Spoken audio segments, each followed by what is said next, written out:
9 लोगों की मौत हो चुकी है दिल्ली कार धमाके में। यानी अब जो है जांच इस बात पर की जाएगी। और जतिन इस वक्त हमारे साथ मौजूद है। जतिन, क्या जानकारी है?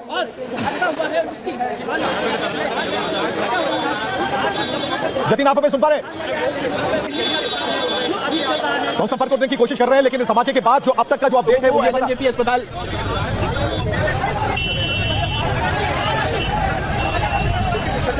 9 लोगों की मौत और एलएनजेपी के पीआरओ ने इस खबर को पुख्ता किया है अपने तरीके से। 9 लोगों की मौत हो चुकी है और Lal Qila metro station gate number 4 को आम लोगों की आवाजाही के लिए बंद कर दिया गया है। कुछ लोग वहां पर खड़े हैं जो कुछ प्रत्यक्षदर्शी हैं, या फिर जो लाल किले के पास जिनका अपना घर है, वो लोग सभी इस बात को अब तक समझ नहीं पाए कि यह हुआ क्या, कैसे धमाका हुआ।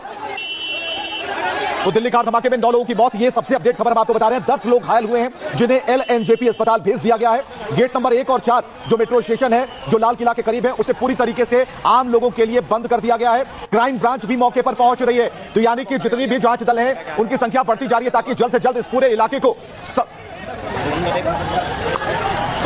और गेट नंबर 4 के बारे में खबर आ रही है कि लाल किला मेट्रो स्टेशन का गेट नंबर 4 जो है आम लोगों के लिए आवाजाही वहां पर बंद कर दी गई है। यानी कि एहतियातन जितने भी उपाय हो सकते हैं वो किए जा रहे हैं। लाल किला मेट्रो स्टेशन का गेट नंबर 4 बंद कर दिया गया, पूरा फटा हुआ। फिर आगे उस साइड देखा तो फेफड़ा पड़ा हुआ इंसान का। तो इतना ये आदमी सोच भी नहीं सकता कि एकदम से हुआ तो क्या हुआ इंसान। गाड़ी इको बताई जा रही है सर, वहाँ पे होंडा का वो पड़ा हुआ पूरा उसके साथ में फेफड़ा आगे जी। अच्छा, बहुत सारी काफी सारी गाड़ियाँ वहाँ पे।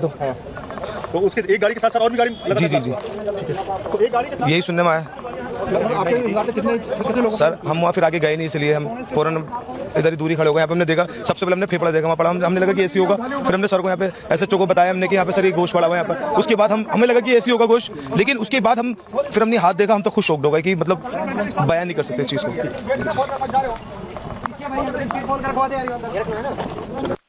तस्वीरें अब आ रही हैं और हर एक तस्वीर अपने आप में एक बड़ा अपडेट लेकर सामने आ रही है। जो लाल किला आपको दिखाई दे रहा है, ये लाल किले के पास जब धमाका हुआ, जब आग लगी, धुआं उठने लगा, तब की तस्वीर हम आपको दिखा रहे हैं। दूसरी जो तस्वीर है वो धमाके के बाद जब आग लगी तब सब कुछ वहां छत विक्षत नजर आया। ऐसे में कई गाड़ियां इसकी चपेट में आ चुकी थी। अब 3 तस्वीरें हम आपको दिखा रहे हैं और ग्राउंड जीरो से लाइव तस्वीरें आप इस वक्त देख पा रहे हैं जहां पर रिपब्लिक भारत पहुंचा हुआ है और हर वो तस्वीर से हमने आपको जोड़े रखा है। तो इस वक्त जो आप देख पा रहे हैं उस अपडेट के साथ कि Lal Qila metro station gate number 4 को भी आम लोगों की आवाजाही के लिए बंद कर दिया गया है। अब तक 9 लोगों की मौत हो गई है, 10 लोग घायल हैं और एलएनजेपी अस्पताल में उन घायलों का इलाज चल रहा है। यानी कि अभी ये आंकड़ा बढ़ सकता है, क्योंकि जो समय है जब ब्लास्ट हुआ, जो समय है 6, साढ़े 6 और 7 बजे का, इस दरमियान एक भारी भीड़ उस इलाके में होती है। पुरानी दिल्ली का यह इलाका। एक साथ आपको हम 4 तस्वीरें दिखा रहे हैं और ये 4 तस्वीरों में अब तक का अपडेट नजर आता होगा आपको कि किस तरह से दमकल की 15 से 16 गाड़ियां तत्काल मौके पर पहुंच जाती है। पहले ये कहानी सामने आती है कि सीएनजी ब्लास्ट हुआ, लेकिन जैसे जैसे धुंध हटने लगी, जब वहां पर जो जांच एजेंसियां, पुलिस के लोग जब पहुंचने लगे, तब पता चला जाकर कि ये एक मामूली धमाका नहीं था। और एक और खबर इस वक्त सामने आई है, दिल्ली में धमाके के बाद मुंबई में हाई अलर्ट। एक बड़ी जानकारी, दिल्ली में धमाके के बाद मुंबई में हाई अलर्ट कर दिया गया है और ऐसे में अब वहां भी विशेष तौर पर निगरानी रखी जा रही है और लोगों को सजग किया जा रहा है। यानी कि ये जो धमाका है, इसकी जो इंटेंसिटी है और जिस तरह गाड़ियों के पत्थर उड़े, ये साफ तौर पर इशारा करता है कि धमाका किसी खास मकसद से है। लेकिन अभी भी हम इंतजार कर रहे हैं ताकि इसकी आधिकारिक पुष्टि हो और इस आधिकारिक पुष्टि के बाद सब कुछ पता चले। जब बड़े अधिकारी, जांच दल अपनी तरीके से, अपनी तरफ से जब रिपोर्ट सामने लाएंगे तो यह स्पष्ट हो जाएगा कि यह धमाका क्या था। और दिल्ली में धमाके के बाद मुंबई में भी अब हाई अलर्ट घोषित कर दिया गया। यानी कि ये धमाके और इसकी जो सूचना है, फिर इंटेलिजेंस पर अब कई तरह के सवाल भी होंगे। अब इंटेलिजेंस क्या कर रही थी, उन्हें पता क्यों नहीं चला? क्योंकि अभी कुछ देर पहले जतिन बता रहे थे, जिन्होंने इस पूरे इलाके को खंगाला है, जतिन बता रहे थे कि ये जो इलाका है पूरी तरीके से सीसीटीवी कैमरों की निगरानी में रहता है। ऐसे में इस बात का पता लगाना बेहद आसान भी हो सकता है, लेकिन सवाल यह है कि जो लोग मॉनिटर करते हैं, जिनके ऊपर यह जिम्मेदारी होती है, वो क्या कर रहे थे? हालांकि ये जांच दल का विशेष अध्ययन होगा जब वो पता लगाएंगे कि आखिर ये धमाका कैसे हुआ, इसके पीछे कौन लोग थे, कौन सी गाड़ी थी जिसमें सबसे पहले धमाका हुआ। कितनी गाड़ियां डैमेज हुई हैं? 3 गाड़ियां। वो जो कार सवार थे उनकी क्या हालत कैसी है?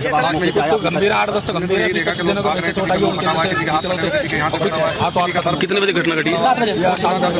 7 फुट के साथ में बम फट गया। 7 बजते फुट के साथ में बस बम फट गया। मैं अपना दुकान वहीं पे था मेरा।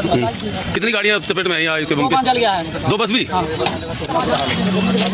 तो जो प्रत्यक्षदर्शी हैं उन्होंने अपने सामने से बहुत सारी गाड़ियां, क्या है सिलेंडर वाला कैसे होगा? ये किसकी गाड़ी है भाई? किसकी गाड़ी है एक बार बताएंगे भैया? किसकी गाड़ी है? बुलाना देखिए घटना है यहाँ पे कैसे गाड़ी में बम था। किसकी गाड़ी में? कार में। तो आप लोग वहीं खड़े थे? आप वहीं थे? मैं उसके पीछे पीछे चल रहा था। कार के? तो कितने लोग सवार थे उस गाड़ी में, कुछ पता चला? 4-5 कई जने वैसे चल गए आसपास में जो थे वो फटे। कितनी गाड़ियां डैमेज हुई हैं यहाँ पे? 2-3 गाड़ी। वो जो कार सवार थे उनकी क्या हालत कैसी है? कुछ तो गंभीर